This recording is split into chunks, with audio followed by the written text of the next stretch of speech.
Hello, I'm your host, Brian Callanan. What's next in Seattle's push to pass a law on public drug use and drug possession? How would a new plan for a city-based capital gains tax impact our economy? Plus, is it time to require an impact fee from developers to pay for transportation projects? Councilmember Alex Pedersen is with me to answer these questions and the ones you're sending in too, next on Council Edition. Having the state law adopted but not having it in our Seattle Municipal Code is like having a car without keys, it's a bus without a driver, a train without tracks. All that and more coming up next on City Inside Out, Council Edition.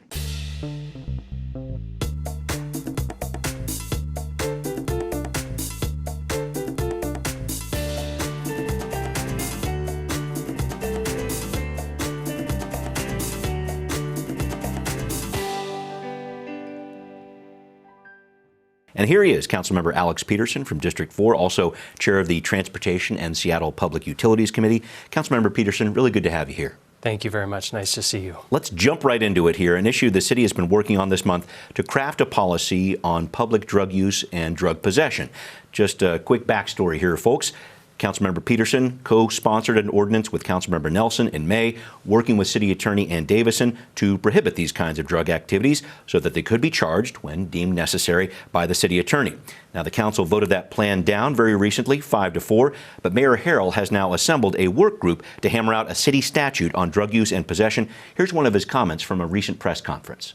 We're going to get this ordinance across the finish line. We're going to get this ordinance against the finish line. We're going to give our officers the clarity they need. We're going to align ourselves with the city wants, which is a safe Seattle, a healthy Seattle. If you want to add some more backstory to this, please do, but I would like to look ahead as well. I know you're not a formal member of this work group, but the council is definitely going to be involved in this. So how do you want to guide this policy discussion when it comes to what's next for our drug laws in Seattle? Well, I think we all agree that we want our streets as safe as possible. We have public health challenges in Seattle. We want to help people who are suffering on our streets, who are living unhoused, and we need a comprehensive approach. We need to have programs, which we have, to help those most in need, and we also need to be consistent with state law. So when the state legislature, led by our Democratic governor, Democratic representatives, they crafted a compromise on drug use and possession, and we should have adopted that in Seattle. I know a lot of people were disappointed that the council could not get it over the finish line themselves. So we do appreciate the mayor stepping in and look forward to it getting adopted as soon as possible, because the state legislature acted a while ago. Yeah, and I want to talk about the services piece with you, because one complicating factor here, I guess, is that Seattle no longer has a community court. It had been in place the last 2+ years to divert people from criminal charges, potentially get them into social services. It didn't deal specifically with drug cases, however, which is important. City Attorney Ann Davison in May ended the office's involvement in community court. She was saying it's not working. Only 22% of participants, she said, actually engaged with diversion services through the court. But the mayor was very clear the court is going to be a partner in this. Social services will be part of the solution, too. We got one of our viewers saying in an email about this. Are we working with some medical group where people can get counseling and assistance? Jailing is a poor solution. Allowing people to do drugs anywhere isn't working either. I just wanted to tackle this question. What do you think the role of the municipal court should be? What services are needed? Take me to that part of it, please. Sure. So the Seattle Municipal Court deals with misdemeanors. Right. And we need our city attorney to be empowered to take those cases to Seattle Municipal Court. That's why it's so important that we adopt that state law so we don't have a patchwork of problems throughout the city. Mm-hmm. But these other programs there are some programs in place, diversion programs, treatment programs. We do want to scale those up. We will scale those up. And I think it's a comprehensive approach to deal with the safety and public health issues in Seattle. We need everything working together. Yeah, and I wanted to ask specifically on this. When we talk about a state law that's going into effect, there are other state laws out there. You can't murder somebody on the streets in Seattle. The Seattle Police Department will come and arrest you, etc. This case is a little bit different, and I'd like for you to explain why this additional piece was needed to adopt this state law as a city law. Help me with that, please. Well, the crimes of drug use and possession used to be a felony, Right. But then there was a court decision to change that. The state legislature had a temporary law, then they finally passed a permanent law. The Blake bill, right. Right. And so every year we adopt the criminal code passed on from the state government, and we should have done it just a few weeks ago, but the majority of the city council failed to do that. So the key is that misdemeanors, because that's the charge now, are handled by the city attorney, Seattle Municipal Court. Yeah. The King County prosecutor has said that she's not going to be handling these cases, so it really does fall to us. The ball is squarely in our court, and so we need to act. Does that court piece need to be in place, though? Can the council act on this before that whole court and potential diversion system is set up? Well, I think that they can be acted upon separately. That's why we had the bill we did. Okay. So the council members who voted no can change their vote at any time. We can get it across the finish line at any time. I would be ready to vote on it tomorrow. Okay. Thank you for that. I want to tackle one more piece of this, because this misdemeanor law we're talking about from the state for drug possession goes into effect on July 1st, and I'm trying to figure out what that means in Seattle. And I want you to think about this and also consider a quote from Purpose Dignity Action, a community nonprofit that was part of the mayor's press release on this plan. PDA wrote this: "In our haste to do something, it is easy to actually make the situation worse and create new barriers to recovery, even with the best of intentions. What we do as a community now needs to be informed by what actually works." So I want to make sure that we're speaking to the urgency that's needed here, but also there are some voices of caution too. Can the city get all the stakeholders on board by July 1st to make something happen here? Do things have to happen by July 1st? Help me with what this July 1st deadline really means. Sure. Well, having the state law adopted but not having it in our Seattle Municipal Code is like having a car without keys. It's a bus without a driver, a train without tracks. I mean, you have to have both, because the city attorney needs to be empowered to prosecute those cases on an as-needed basis. We do have diversion programs. We do have treatment programs. We're going to scale those up, but without it on the municipal books here, it's really decriminalization at this point. Yeah, and what, I guess, what's the holdup in terms of getting people into these programs? Can you help me with an idea about that? Because I know we always talk about programs and we need more and we need to ramp those up. Why are people not connecting with those programs now? Well, I think during the COVID pandemic, there was yeah. a problem where people weren't meeting in person as well as they could, and it was hard to track down people who had been accused of crime, and we're trying to get them into programs instead of jail. But now, post-pandemic, things should work more effectively. Okay. All right. Looking forward to seeing what happens there. I want to switch gears with you and talk about your recent proposal for a 2% capital gains tax on assets like stocks and bonds. And this is essentially a local extension of what the state has in place already, would not affect real estate or retirement savings. This is a tax reform measure as well, because it's important to point out here, you're also proposing to remove what you've called a regressive tax on our water utility bills. I want to show people, everyone out there, a clip from your recent press conference about this idea of not simply piling on and increasing Seattle's tax burden. It's important to have this part of the discussion, that if you're going to do a progressive tax, let's try to remove some regressive taxes as well as just adding on to it. So I think this approach of having it revenue neutral could help to alleviate those concerns. So explain to us what you're trying to do with this capital gains tax proposal. Sure. I think we can all agree that Washington State has the most regressive tax system in the nation, and that negatively impacts low-income families here in Seattle. They're paying a greater portion of their household income for things like utility taxes, sales tax, even property tax.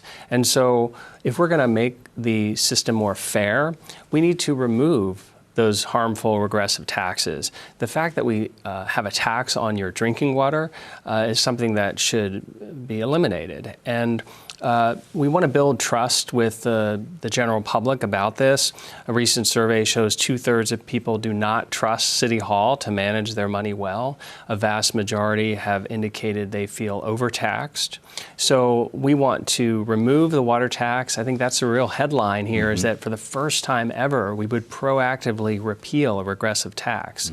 Now, to be fiscally responsible and to make up the funding that we would no longer receive, the capital gains excise tax, which, as you said, does not include retirement accounts or real estate transactions, It's now a tested and successful revenue source from the state government, and we would just add a 2% here in Seattle. Got it. And I wanted to make sure I went down this path with you a little bit further, because the state of Washington has brought in much higher revenue than expected with the capital gains tax, which speaks to its possibilities, but also possibly to its volatility. And I know a city-based capital gains tax does have a few critics. We've heard from the Washington Policy Center on this, making some points like this one.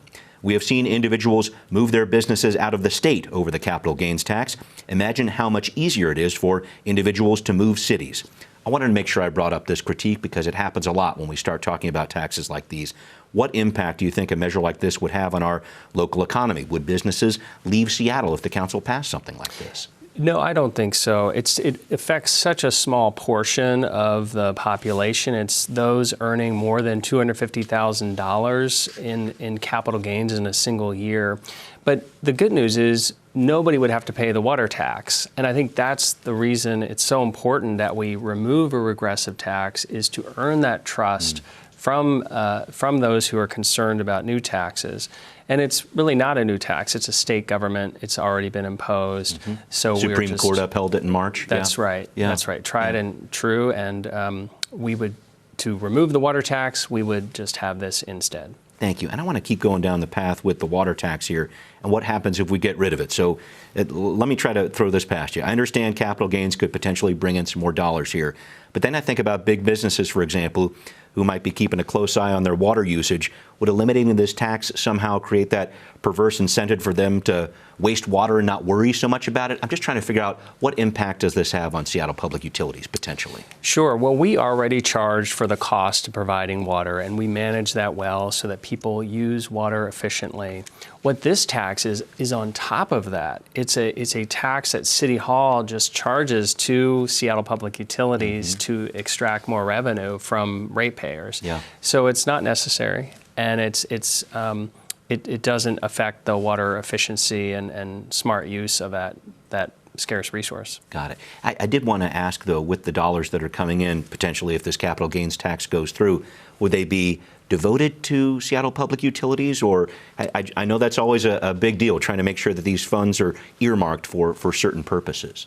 So the capital gains revenue that would come in to replace the revenue from the water tax that we'll repeal, that goes into the general fund. Okay. Yes, okay. And we do, that's for city operations, that's for programs serving those most in need, which is why we want to replenish it. I see. And in terms of the timeline for this, I know you're working to work it through your committee, which includes public utilities, it sounds like. And what's the timeline? I was trying to figure that out. Sure. It'll probably actually go to the Finance and Budget Committee since it's revenue-based. And the timeline is that we want to pass it this year. We have to pass it this year because we need all of 2024 to quantify the capital gains.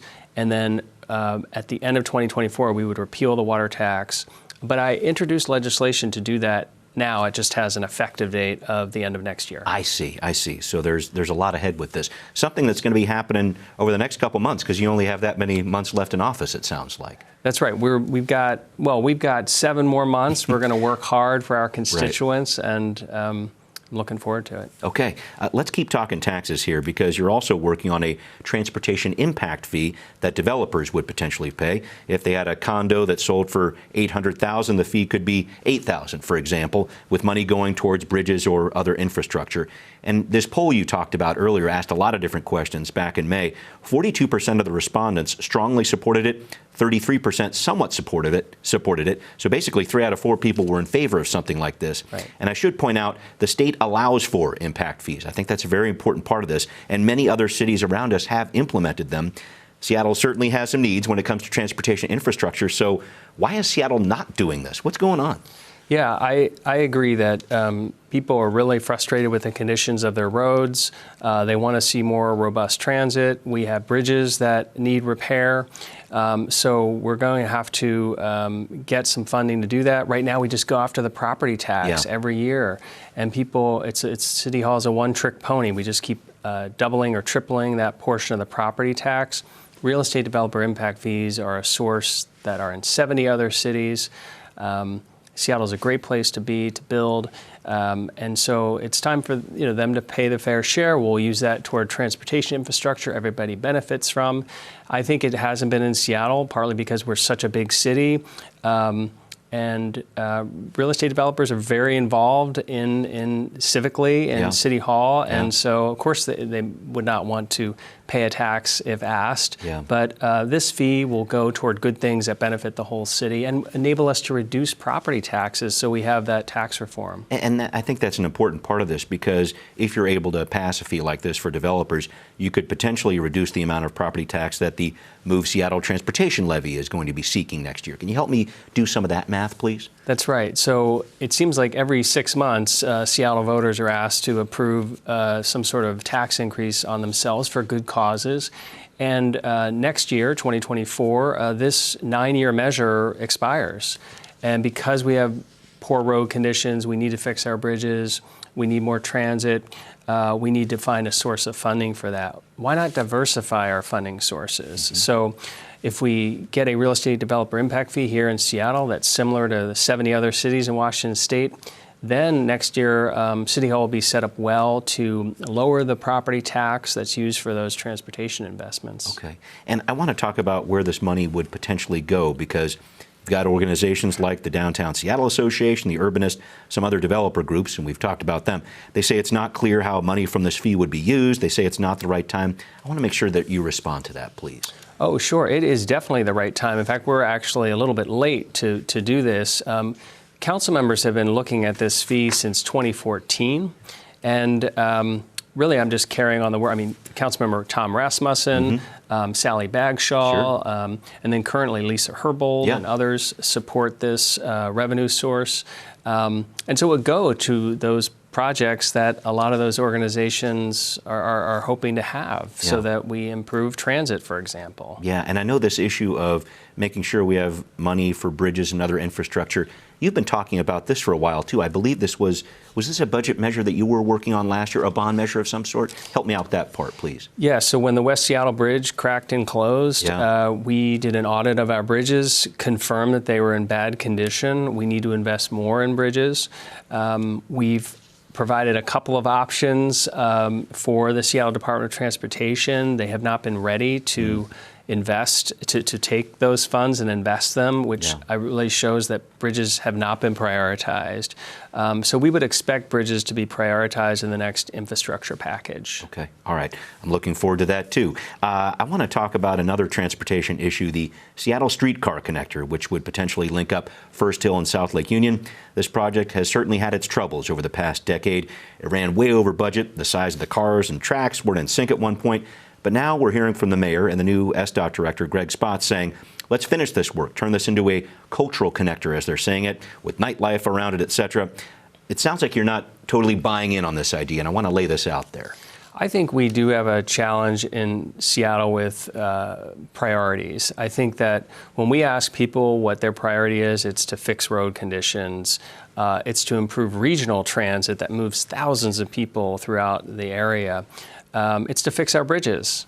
So investing money in an expensive project that's already had cost overruns and trouble on one street downtown, it doesn't seem to be a good priority. To me, it's a mobile money pit. Is it, I know that in talking with Director Spotts about this, he really seems to think that some more federal dollars can come in, but I know this project was chastised by the federal government when it came to federal dollars. I'm trying to figure out if indeed it was paid for. Do you have some questions about that, maybe is the best way to put it? Yeah, I think that you're right. It was under federal scrutiny, so I'm not sure why we would think that federal money would come into that. And I'm not really sure that we would want to go to the federal government and say that this is a priority for Seattle. We are trying to implement Sound Transit 3 throughout the region to connect West Seattle to downtown, Ballard to downtown, into the region. There's going to be a lot of work to do to get those stations built. The city may have to contribute money to help with that. So to focus on the priorities, let's move as many people as we can throughout the region in an environmentally friendly way. And that's through actual public mass transit. Okay, thank you for that. Before we leave the topic, had another question come in from a viewer about transportation. Eric writes this: we had 445 people at the U District Street Fair vote that their top transportation priority was improving the 45th Street Bridge over I-5 for cyclists and pedestrians. When will that project, first promised in the levy to move Seattle, finally get on track? Some thoughts for Eric out there. Yeah, I'm excited about this project to connect Wallingford to the U District and the new light rail station. You're right, that was a promise made to voters in 2015. Several council members have joined me in getting funding to SDOT, Seattle Department of Transportation. It's been a little bit of a delay since the Washington State Department of Transportation owns that overpass. Okay. But it's great to see so many people support that project. We want to make it easy safe for pedestrians to get across that connection. Yep, and cyclists too. Eric, thank you very much for that email there. I wanted to touch on 911 response times and police recruiting. Yes. And I really appreciate the breadth of the subjects here, Councilmember Pedersen, because you've been talking about a lot of these things. You serve on the Public Safety Committee, which heard a report on this back in May. 911 response times are not where the city wants them to be, especially in SPD's North Precinct, which includes your district here. You said during the committee meeting on this back in May, this is unacceptable. Response times of more than 9 minutes for these top priority calls in 2023. It's the longest for any part of the city. Plus, it also seems like the council, in the money that it set aside for police recruiting, those dollars aren't getting spent either. Talk to me about this. We've got the recruiting issues and the 911 response issues too. Yes, and so everybody wants to feel safe. They want to be able to call 911 and have people respond quickly.